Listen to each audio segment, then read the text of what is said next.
बिस्मिल्लाहिर्रहमानिर्रहीम। अस्सलाम वालेकुम गाइस। वेलकम करता हूँ मैं आपको मेरे LWK चैनल पर।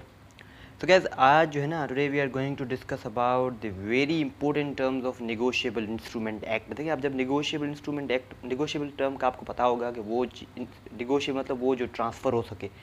इंस्ट्रूमेंट मतलब कोई भी डॉक्यूमेंट, इट कैन बी इधर promissory note, it can be what we can say bill of exchange और चेक also। तो नेगोशिएबल इंस्ट्रूमेंट में सिर्फ हम तीन चीज़ों के बारे में बात करते हैं। कौन सा? Bill of exchange, promissory note और चेक। देखिए, नेगोशिएबल इंस्ट्रूमेंट को हम तब तक समझ नहीं सकते, और आप मेरा ये जो दायरे वीडियो देखने आए हैं सिर्फ इस वजह से आए हैं क्योंकि आपको जब नेगोशिएबल इंस्ट्रूमेंट आपने जब पढ़ा होगा तो आपको चीज़ें समझ में नहीं आई होगी, क्योंकि इट है some very typical and logical and technical terms. तो दीज आर यार, ये बस टर्म्स आप एक बार समझ जाएं, फिर जो है नेगोशिएबल इंस्ट्रूमेंट एक्ट के जितने भी सेक्शन हैं, it will be very easy for you to understand. So कॉल हमारे स्टार्ट करते हैं। पहले हम ड्रॉवर से। देखिए, ड्रॉवर जो है वो कौन होता है? टर्म ड्रॉवर का मतलब क्या होता है? ये वो बंदा होता है जो कि ड्रॉ करता है इंस्ट्रूमेंट को, मतलब वो जो डॉक्यूमेंट होता है उसको ड्रॉ करता है। ड्रॉवर जो है it's mostly used in the context of bill of exchange. तो ये बिल ऑफ एक्सचेंज में जो ये कॉन्टेक्स्ट में ये टर्म यूज होता है। चलो मैं आपको एक एग्जांपल देता हूँ। फॉर एग्जांपल, एक है ए, दूसरा है बी। बिल ऑफ एक्सचेंज में क्या होता है भाई? तीन पार्टीज होती हैं। हम सिर्फ यहाँ दो को डिस्कस करेंगे। और बिल ऑफ एक्सचेंज में ये होता है कि बिल ऑफ एक्सचेंज में सेल होता है, सही है। तो ए ने सेल किया बी को, फॉर एग्जांपल मैं कहूँ मोटर बाइक। बी को जब सेल किया किस कंसीडरेशन के लिए? कि बी जो है उसको 10 लाख रुपीज़ देगा। इतना महंगा है बाइक जो भी है, तो 10 लाख रुपये जो है वो अमाउंट बी जो है देगा ए को। मगर ए जो इसके साथ एक बिल ऑफ एक्सचेंज को ड्रॉ करता है। क्या करता है? ड्रॉ करता है बिल ऑफ एक्सचेंज को। इस बिल ऑफ एक्सचेंज को ड्रॉ करने का मकसद क्या है? मकसद ये है कि भाई कहीं ऐसा ना हो कि बिल जो बी है वो मुझे पेमेंट ना करे, तो फिर मैं by having bill of exchange I will go in the court, at the court and there I will file a suit. तो ये होता है, सही ना। तो बिल ऑफ एक्सचेंज को अब ड्रॉ किसने किया? ए ने। तो ए ने ड्रॉ किया, ही इज अ ड्रॉवर। किसके अगेंस्ट किया? बी के। तो बी इज अ ड्रॉई। तो ये चले। अब होता है पेई। देखिए, पेई वो बंदा होता है जिसको अमाउंट जो है पे होगा।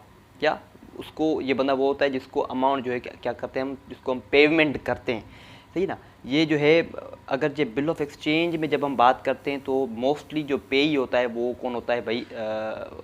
बैंक। कौन होता है? बैंक। हमने देखा है ना कि बिल ऑफ एक्सचेंज में हमेशा तीन पार्टीज होती हैं, ए, बी और कोई तीसरी जिसको हम पेई कहते हैं, सही है। तो यहाँ पे बी भी जो है पेई हो सकता है, सही है। अब क्या होता है कि भाई जब ए ने बिल ऑफ एक्सचेंज को साइन किया अगेंस्ट बी, मोटर बाइक के जो 10 लाख रुपया बी को देने हैं ए को, तो ए अब क्या कहता है कि भाई बी, आप क्या करो कि मेरा जो अमाउंट है वो आप जो है पेई को पे कर दो, और पेई जो इसके बाद ही will what we can say pay same amount to me. तो यहाँ पे पेई क्या कौन है? बैंक है। तो ये बैंक, ये हुआ बिल ऑफ एक्सचेंज के कॉन्टेक्स्ट में। अब जब हम बात करते हैं प्रोमिसरी नोट के कॉन्टेक्स्ट में, तो फिर पेई वहाँ पर कौन होता है? तो पहले हम देखते हैं मेकर को, उसके बाद हम आएंगे फिर पेई पर वापस। देखिए, मेकर कौन होता है? मेकर टर्म हमेशा प्रोमिसरी नोट में यूज़ होता है, और ड्रॉवर और ड्रॉई कहाँ पर यूज़ होते हैं? बिल ऑफ एक्सचेंज में। मगर पेई जो है ये प्रोमिसरी नोट में भी यूज़ होता है टर्म, और बिल ऑफ एक्सचेंज में भी यूज़ होता है। बिल ऑफ एक्सचेंज में जब हम पेई को यूज़ करते हैं तो वो बैंकर हो जाता है, बैंक हो जाता है। और जब हम प्रोमिसरी नोट में बात करते हैं तो फिर कौन होता है? तो अब देखते हैं, चले कौन है भाई। एक बंदा है ए ने लिया कर्ज। क्या लिया भाई? डेट्स।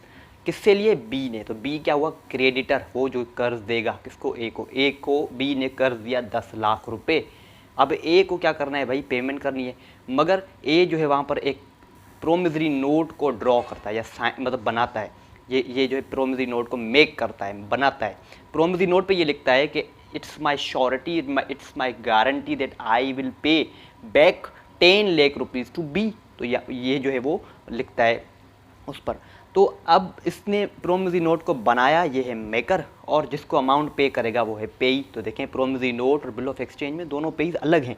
यहाँ पर जो है जिसने कर्ज दिया है उसको हम पेई कह रहे हैं, और वहाँ पर जो है वो बैंकर या ड्रॉई कोई भी एक हो सकता है, सही है। मोस्टली जो है वो पेई अलग पार्टी होती है बिल ऑफ एक्सचेंज में, क्योंकि तीन पार्टीज होती है ना। उसके बाद हम आते हैं एक्सेप्टर पर। कौन होता है भाई? वो बंदा जो एक्सेप्टर होता है। तो मैं आपको एक एग्जांपल देता हूँ। फॉर एग्जांपल, बंदा है ए, सही है, दूसरा है बी। ए ने क्या किया, सेल किया मोटर बाइक बी को 10 लाख रुपए के लिए, सही है, 10 लाख रुपये होता तो नहीं ऐसा, मगर 10 लाख रुपीज़ के लिए ए ने सेल किया मोटर बाइक बी को। ए ने अब ड्रॉ किया एक बिल ऑफ एक्सचेंज, और बिल ऑफ एक्सचेंज जो है वो बट वी कैन से भेजता है किसको, बी को। क्यों भेजता है, फॉर द एक्सेप्टेंस, कि भाई साहब, बी भाई साहब आप जो है इस बिल ऑफ एक्सचेंज को एक्सेप्ट करें, ताकि जो है आपके एक्सेप्टेंस के बाद में जो है आपको लायबल भी करार दे सकूँ अगर जब आप जो डिफ़ॉल्ट कर जाएं मेरी पेमेंट पर। तो यहाँ पर जो बंदा बी है साइन करेगा उस बिल ऑफ एक्सचेंज को, so he is an acceptor year. अब आते हैं acceptor for honour. Acceptor for honour कौन होता है? देखें, जब यहाँ पे हमने कहा था कि बी जो है वो एक्सेप्टर है, मगर कभी कभार ऐसा हो जाता है कि जब ए बिल ऑफ एक्सचेंज को साइन कर लेता है, मतलब साइनिंग में कहूँ ड्रॉ कर लेता है, तो वो जब बी को भेजना चाहता है तो बी जो है वो क्या करता है, कभी कभार वो उसको एक्सेप्ट नहीं करता, बस मुकर जाता है, अपने कहे हुए अल्फाजों से, कहे हुए वर्ड से मुकर जाता है। तो क्या होता है भाई, तो जो है फिर ए के पास प्रोटेस्ट, नोटिंग वगैरह के कुछ हकाइक होते हैं, हुकूक होते हैं, सिंपल कहें हुकूक होते हैं, उनको यूज़ करने के बाद तो कभी कभार ऐसा भी हो जाता है कि बी की जगह पर कोई और बंदा, कहें सी, जो कि बी से कोई रिलेशनशिप में है, बी का कोई फ्रेंड है, बी का कोई रिलेटिव है या लीगल रिप्रेजेंटेटिव है, कोई भी है, वो जो सी है अब बी के बुनियाद पर एक्सेप्ट कर लेता है उस बिल को जो कि ए ने भेजा था बी को। अब उस बिल को सी ने कर लिया accept. Now C is the acceptor for honour. किसकी बका, ऑनर का मतलब क्या होता है, बका। किसकी बका के लिए सी जो है यहाँ पर ये जो बिल ऑफ एक्सचेंज को एक्सेप्ट कर रहा है, आंसर ए के लिए। ए को श्योरिटी, सिक्योरिटी सिंपली कहें, ए को सिक्योरिटी देने के लिए सी जो है उस बिल को एक्सेप्ट करता है। तो now the C is acceptor for honour. Now let's move to the bearer. बहुत ही इंपॉर्टेंट टर्म, बियरर ज़्यादातर यूज टर्म होता है जब जो है वो क्या होता है, इंडोर्समेंट होती है। फॉर एग्जांपल भाई, ए ने बी को किया सेल मोटर बाइक 10 लाख रुपए के लिए, बी को करना है अमाउंट पे ए को।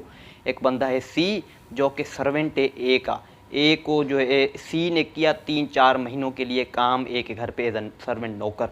ए ने पेमेंट नहीं की थी। अब ए क्या करता है कि जो कि bill of exchange against B sign हुआ है और बी को अमाउंट पे करना है अभी ए को। अब जो वो बिल ऑफ एक्सचेंज है उसके ऊपर नाम लिख देता है सी का, सर्वेंट का, और सी को बिल ऑफ एक्सचेंज इंडोर्स कर देता है। तो यहाँ पर ये बंदा हो गया ए इंडोर्सर और ये हो गया इंडोर्सी, सही है। अब जो इंडोर्सी सी है, अब सी को क्या हक मिल गए कि वो जो है वो बंदा अब ले सकता है क्या, बिल ऑफ एक्सचेंज, किससे, bill of exchange sorry amount ले सकता है किससे, बी से, सही है।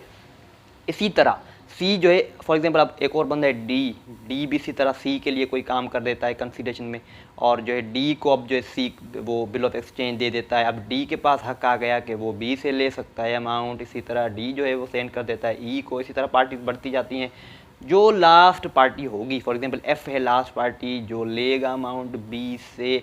अब जो ये एफ है, एफ इज़ बियरर ईयर, जो कि लास्ट पार्टी होगी अमाउंट को लेगी, तो this is called the bearer here. बाकी जो पीछे कोई है ये बियरर नहीं है, ये जो ए है ये होल्डर है, ये जो सी डी ई जो है ये होल्डर इन ड्यू कोर्स है। अब ये होल्डर इन ड्यू कोर्स, और होल्डर कौन है भाई, ये वो हैं जो कि मैंने पिछले लेक्चर में एक बताया था।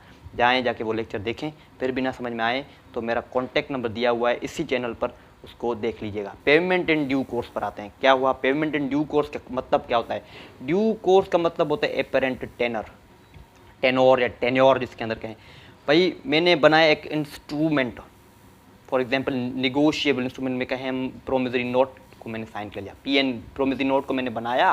प्रोमिसरी नोट पर मैंने ये लिख दिया कि भाई फ़िलहाल तारीख पर फ़िलहाल जगह पर जो है मुझे अमाउंट पे किया जाएगा।